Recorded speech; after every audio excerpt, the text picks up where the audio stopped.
Braden, can you speak to the relationship between defensive rebounding and transitional offense and how much that can mean to you guys this year? Yeah, I mean, it's definitely important. We hear Paint talk about it all the time.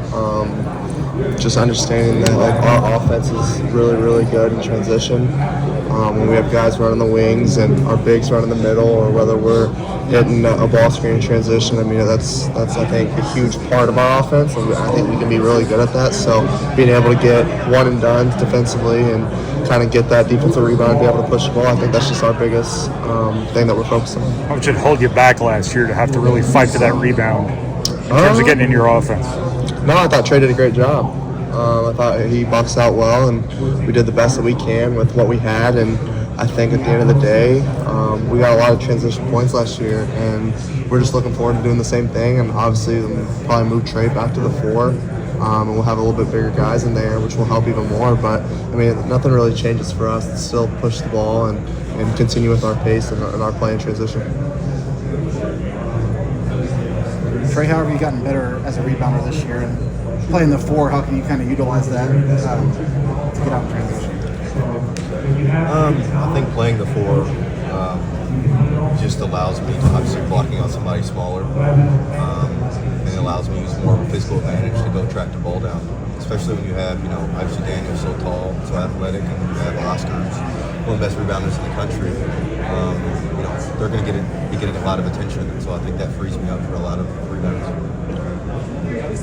Change, but it's like Oscar, maybe more like interior score, and Daniel has to pick the top 3s. Like, how does that make your life a little bit different? That's a good question. I mean, our scheme may be a little bit different, but I think we're still going to get into a lot of the same actions with both of those guys. Obviously, they both do different things, and they both have unique skill sets. But I think a coach's job is to put them in the best situation for our team. Braden, were you okay with your minutes workload last year? Would you like to come out of the game every now and then?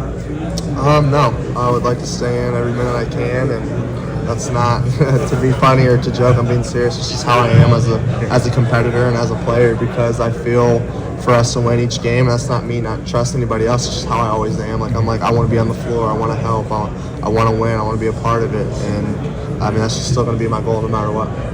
How's Omer doing in terms of his acclimation to American college basketball? Yeah, he's doing well. I mean, obviously, it's a little different for him and compared to what he's used to playing. But I think at the end of the day, he's in a great program with guys that have experience and have been in many different situations that are there to help him. So I think we've done a great job so far, and I think it's just a matter of time and playing games before he starts getting really comfortable and starting helping out big time.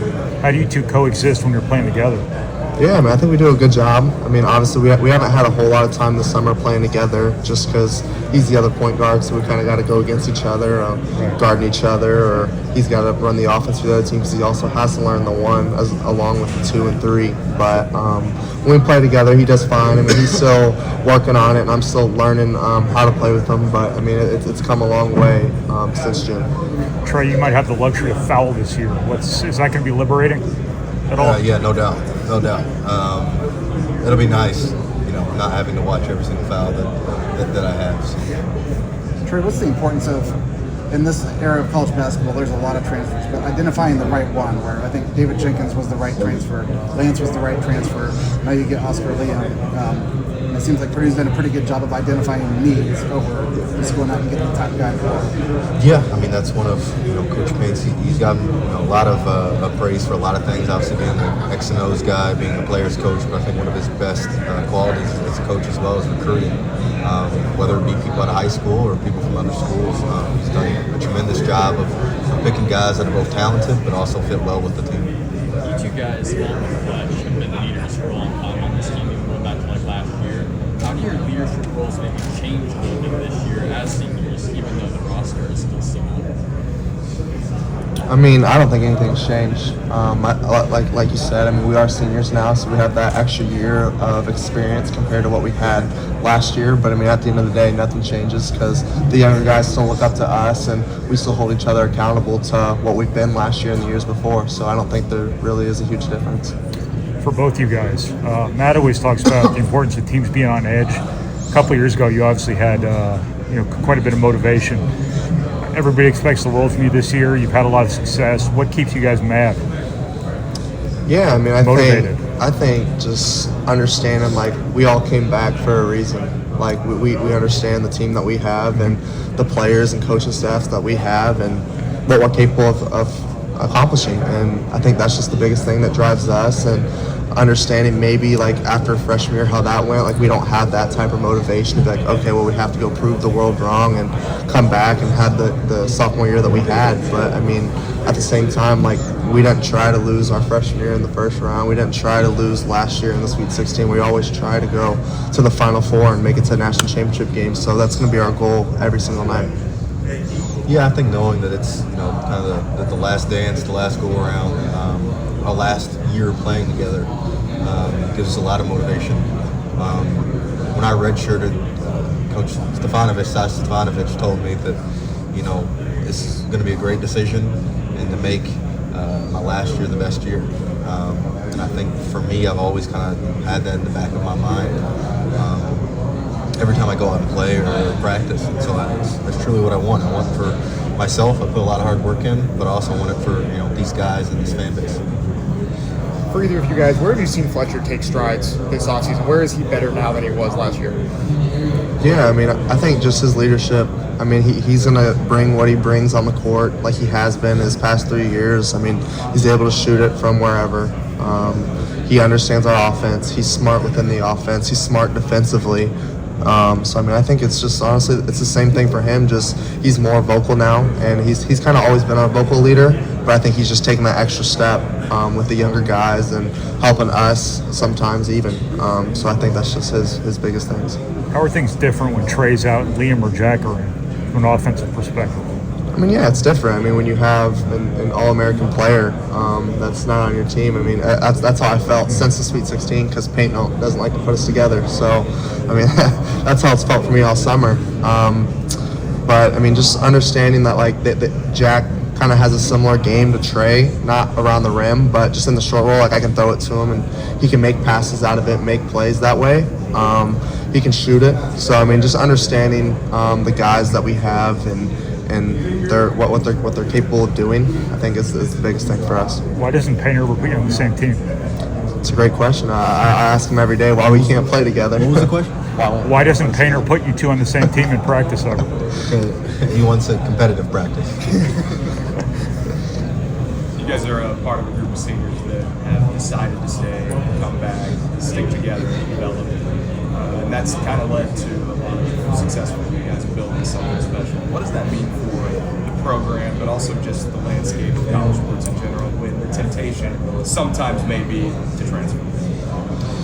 I think it shows everybody that's kind of against NIL and against the transfer portal that you can still do it if you have a good enough culture and you have a good enough team. I have very strong opinions on NIL and the transfer portal, and I think that it allows. I think it showcases some weaknesses in some programs and some coaches that maybe lie to their players or don't have a great culture. It forces you to create an environment that people want to show up every single day, or else they can go somewhere else. So I think it kind of exposes some of the weaknesses. Braden, we've all heard the stories and rumors about you. What's bonded you to Purdue and kind of made you so loyal to them? Yeah, I mean, I think just like what Trey just spoke upon, just the culture. I think that's the biggest thing. Like, you always hear the stories about how Purdue is and the culture there and how everybody comes back. Well, I mean, clearly it's true, or else the same things wouldn't keep happening. And I truly believe that, like, we have the best coaching staff, we have the best program, and that's why players keep coming back and keep telling everybody the same thing, because it's true. Like, Paint always keeps it 100 with you. He's always going to tell you the truth. He's going to be honest with you. Like, it's always that, and the same with him no matter what. And I think that's important as a player to have, that your coach, when he tells you something, that he sticks to that and just goes by it. Braden, did you consider entering the NBA draft last year just to go through the process and get some feedback at all? I mean, we talked about it a little bit with my agents, but I mean, it was just all over the place. So I was just like, no, like, I'm good. Like, I'll come back. I think I'll get more out of staying at Purdue all summer and working out with Isaiah, PJ, our GAs. I think I just get better that way rather than going and just trying something, which it both has its benefits, right? But I think for me, I was just like, all right, well, clearly they don't think I'm good enough to be there or be in the NBA draft combine, so why not just come back and play another year and be with a great team and go win. Is that you've always talked about being doubted, and now you're preseason National Player of the Year, Big Ten Player of the Year. Is that kind of what your next challenge is? Like, I've got to prove myself to be an NBA caliber player? Yeah, I mean, I think there's doubt even with the two things you just said. I know it's kind of like out there, but I mean, there's still people saying that I'm not capable of doing those things, and to me, like with those, like it doesn't matter a whole lot to me. Like preseason awards, like, and I think I said that this time last year too. Like it doesn't matter. Like what matters at the end of the year. Like what matters to me is being the team that wins the national championship at Purdue. Like winning National Player of the Year, yeah, it's unbelievable and it's awesome. But to me, like those memories of winning the national championship are more important than that. Are you to be conscious of the chase for the all-time assist record, or you have to block that out? I mean, I have an understanding of what I need to be able to accomplish like something like that. But again, for whatever award it is, I mean, I would rather win the national championship, and I would give up everything else just to win. Trey, how does playing big and the floor spacing that normally comes with the floor, how do those things go hand in hand for you? Do you have to play on the perimeter more? Do you have to shoot threes? What's your kind of take on that part of it?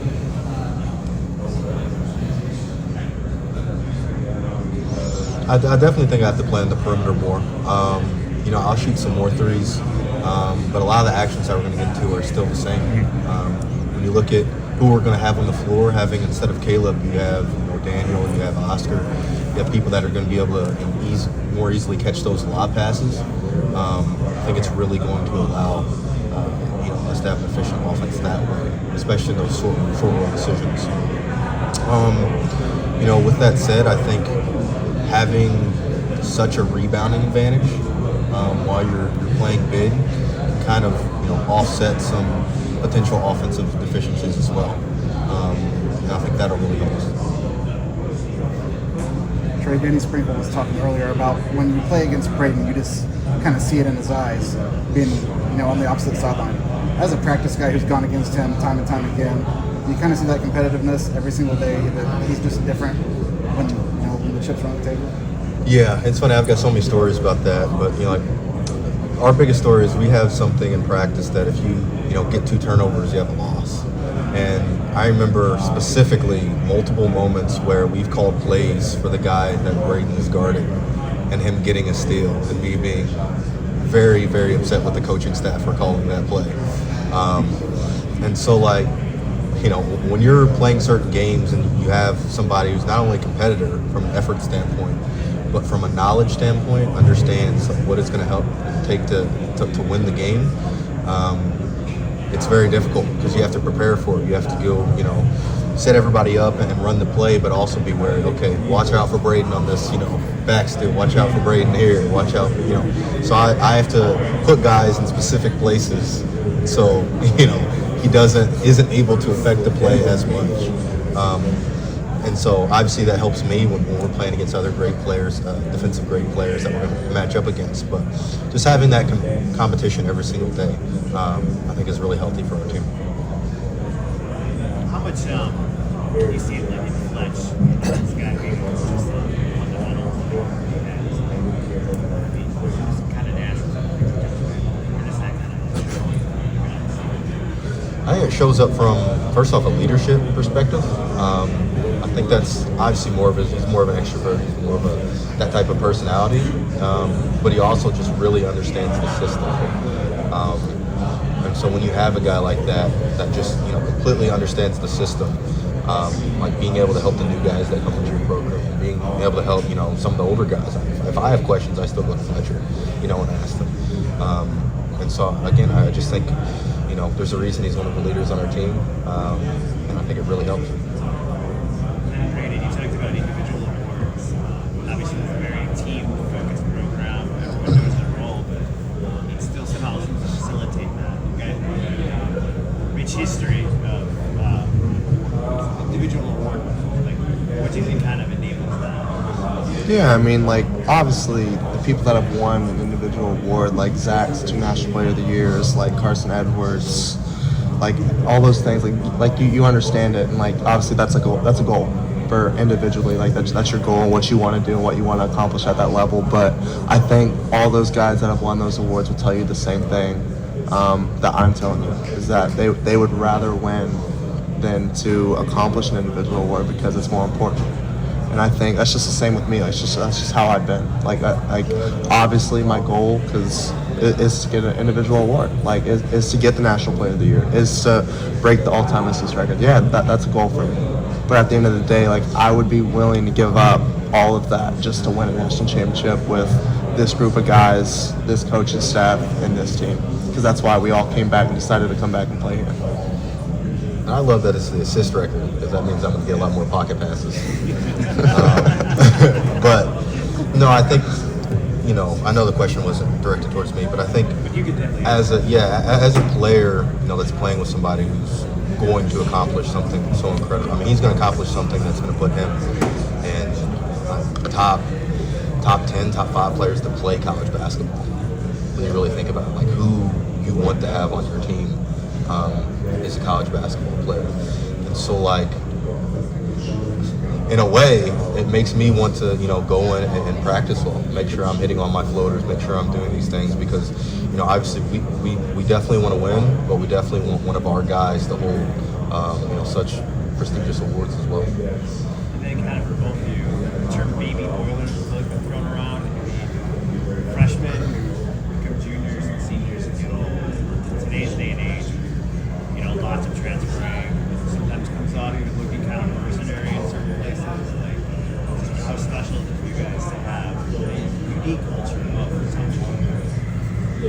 Yeah, I mean, that's just how Purdue has always been. Like, that's how every player has always been. Paint recruits the same people. That's just how they think, how we think. Like, we always want to come back and be a part of a program like this and a culture like this because it's special. Like, Trey's talked about it before about, like, making every single day fun, making practices fun to where you want to come back the next day.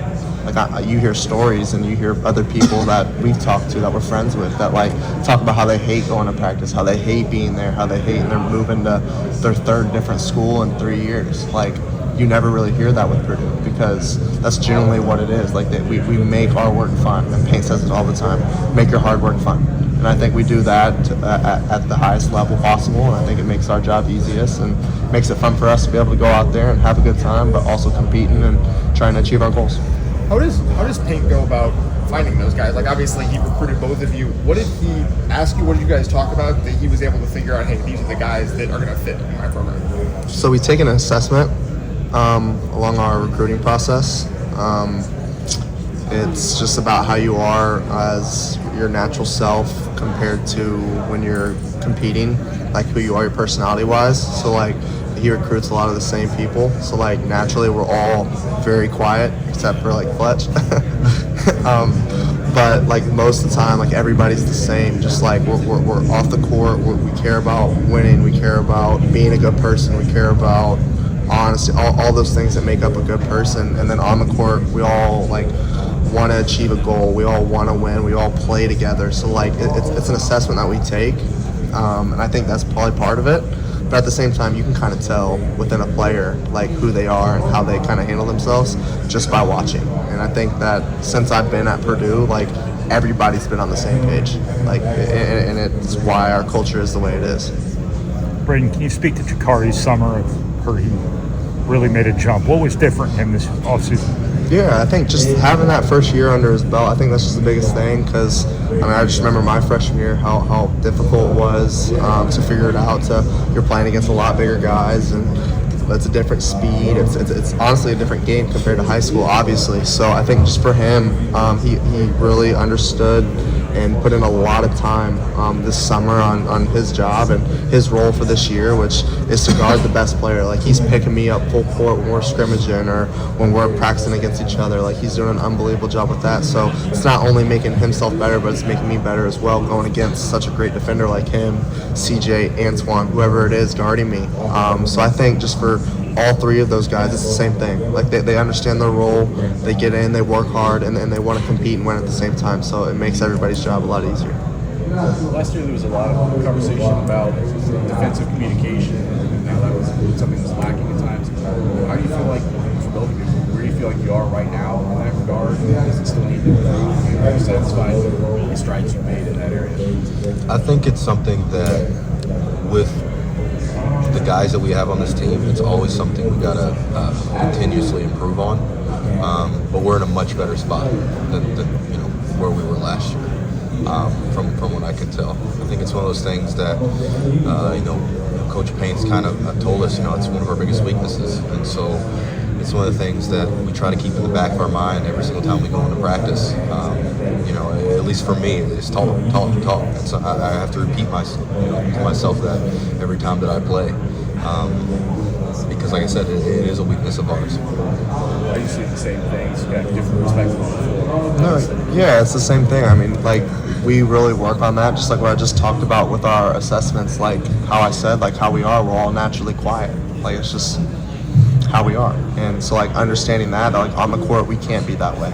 Like, we can't be quiet when there's 15,000 people out there screaming on the top of their lungs and we can't communicate to each other. So we understand where our weaknesses are. And like Trey said, like, we've done an unbelievable job to be better than where we were last year, because we understand the importance of it and that it can screw you at times. Like, if you're not going to communicate with your teammates, okay, well, then that's when breakdowns happen. So we've definitely all taken a huge jump, and like Trey said, he's working on communicating every single day, and so am I. Like, I'm still not the best at it, and this is year 4 for me. So just still trying to work on that as well.